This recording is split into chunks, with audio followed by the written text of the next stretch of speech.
Hey guys, and welcome to another episode of Cursed Movie Curses.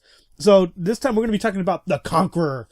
It's a 1956 movie done by Howard Hughes, well, produced by Howard Hughes, directed by Dick Powell. Now, this movie starred John Wayne. Yes, that John Wayne. Hey there, pretty lady.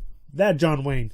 Okay, so let's get into what John Wayne said about the movie. This movie is said to be played as a Western. He was going to play the movie as a Western.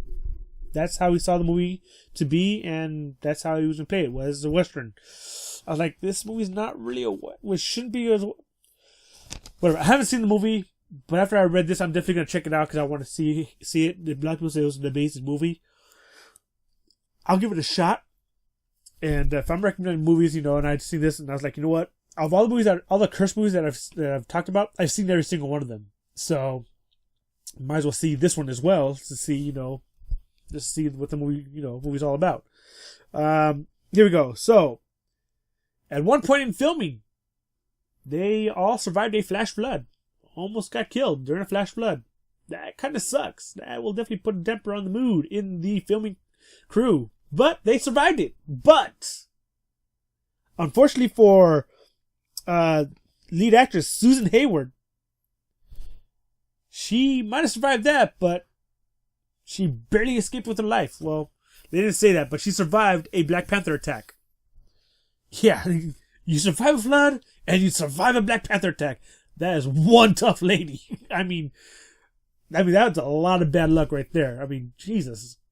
It's like if you didn't have enough to worry about, flash floods, Black Panthers, what else you got to worry about?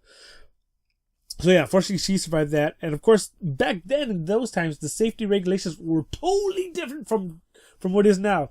The stuntmen didn't have to worry about wearing harnesses. There wasn't really hey, you have to wear a harness, be careful, be safe, just don't worry about it. They didn't really enforce it as much as they do now to worry about people's health and bodily injuries. Also with that, they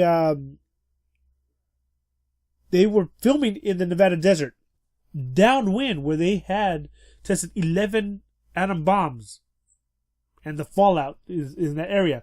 So basically, they're filming downwind from that. So all that atomic energy was, basically blowing. All that nuclear stuff was radiation was being blown towards their direction. Now, that sucks. You're sitting there, you're filming this movie, and downwind is where they're testing all that nuclear stuff, and all that fallout and radiation is being blown towards your direction, and your guys are getting dosed left and right with all this radiation. That's kind of screwed up. That's foul. That's pretty messed up. I have no words. When I read that, I was like, this is why I had to go back to make sure that I was getting this information right. And yeah, this information is right. I just want to make sure this was correct, because that's some bull. I mean, seriously, for that to happen, I just couldn't believe it. It was because it was near a test site, so that was like, and they filmed 13 weeks in that condition, 13 weeks in the desert in that condition, so they were getting dosed upon doses, and that's and anybody who's worked in the film industry and anybody who knows anything about film industry, the hours that they work and how many days they would have to work. I mean, you're getting a lot of doses in those 13 weeks. That is a long time to be getting hit with radiation like that. So after they were done filming there, they went back to Hollywood to film in the studio. You figured that'd be the end of it. That's not that bad. No, somebody had to be a genius and said, let's bring some of the dirt over. They brought tons of dirt over so they could, landscape it to make it look like the desert that they were out there. The radiated dirt to film inside the studio. Howard Hughes was not a genius about that. He was not thinking. So they did that. That was like stupid. So after all that was said and done, the next few years, 91 out of the 220 crew members got cancer. They developed cancer. 46 of them died. 46 out of those 91 people who had gotten cancer died out of the 220. That's kind of messed up.